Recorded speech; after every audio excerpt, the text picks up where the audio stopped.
urbanismo feminista, ele é fundamentalmente um urbanismo que pensa a partir de um preceito de igualdade. Então, o que é isso, né? A gente brinca que às vezes a gente fala, urbanismo feminista, as pessoas ficam meio assustadas. Nossa, mas vocês querem criar uma cidade segura só para as mulheres?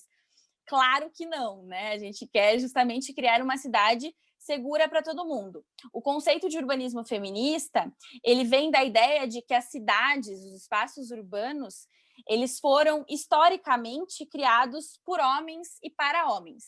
E o que eu quero dizer com isso, né? A gente precisa começar entendendo que as cidades, elas são um reflexo direto da nossa sociedade, né? Quem cria as cidades, quem tem a tinta na caneta, quem decide para onde vai cada verba, para quem decide quais são as prioridades urbanas, são as mesmas pessoas que estão definindo os direcionamentos sociais em que a gente se encontra. Então, a gente não pode desassociar alguma coisa da outra. Então, se a gente tem uma sociedade extremamente desigual, a gente vai ter uma cidade extremamente desigual também. E aí, quando a gente olha para a política, a gente olha para a história do Brasil, da América Latina, a gente vê que a nossa história ela é fundamentalmente pautada por mãos e mentes masculinas, né? A gente, em toda a história do Brasil, a gente teve uma presidenta mulher. Em Curitiba, eu sempre uso o exemplo de Curitiba, que é vista como uma cidade modelo de urbanismo. Curitiba nunca teve uma prefeita, né? Curitiba nunca teve uma presidente mulher do Instituto de Planejamento Urbano da cidade.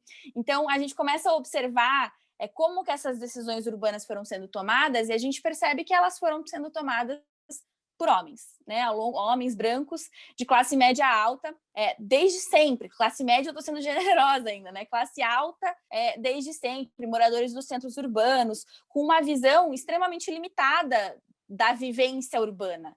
Porque, por mais boa intenção que a pessoa seja, ela vai aplicar ali o que ela conhece, né? Ela vai aplicar a vivência dela, principalmente a relação dela com a cidade. Então, se ela é uma pessoa que usa só carro, por exemplo, lógico que ela vai priorizar o carro, porque para ela faz muito mais sentido. Apesar, beleza, ela vai fazer algum investimento em transporte público, vai fazer algum investimento em ciclovia, mas às vezes não é nem por mal, é por causa da vivência. A gente aplica a nossa vivência no que a gente vai decidir.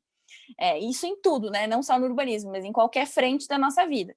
E por isso que é tão importante a diversidade, a gente bate tanto nessa tecla, né? E aí dentro do urbanismo a gente bate muito dessa tecla da diversidade, porque a gente precisa começar a introduzir vivências diferentes nas decisões urbanas, para que as decisões urbanas comecem a ser mais plurais e não somente tomadas por um determinado grupo. E aí, quando a gente olha já para dentro do viés mais técnico do urbanismo, a gente olha, por exemplo, para os padrões de mobilidade, padrões de deslocamento das pessoas.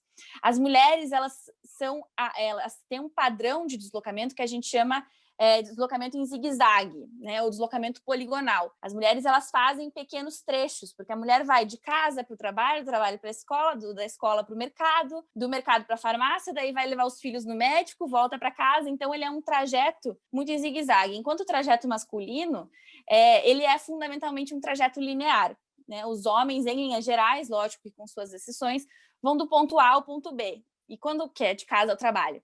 E se você vai do ponto A ao ponto B, somente em linhas gerais, você começa a priorizar a velocidade entre esses dois pontos. Né? Como é que eu chego mais rápido entre o ponto A e o ponto B?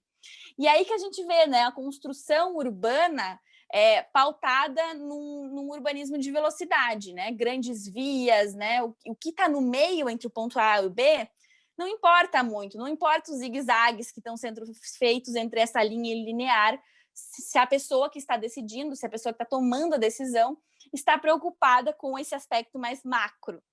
E aí os homens, eles fundamentalmente são motoristas, os homens andam mais de carro, quando a gente olha os padrões de mobilidade, e as mulheres andam muito mais com ou passageiras de transporte público, ou mesmo de carro, ou pedestres. E aí a gente percebe que existe um enorme buraco ali, né? Porque quem está tomando decisão está priorizando uma coisa e quem está usando a cidade ali no dia a dia, nos pequenos trajetos, na vivência urbana, não está tomando essas decisões. Suas vivências não estão sendo levadas em conta.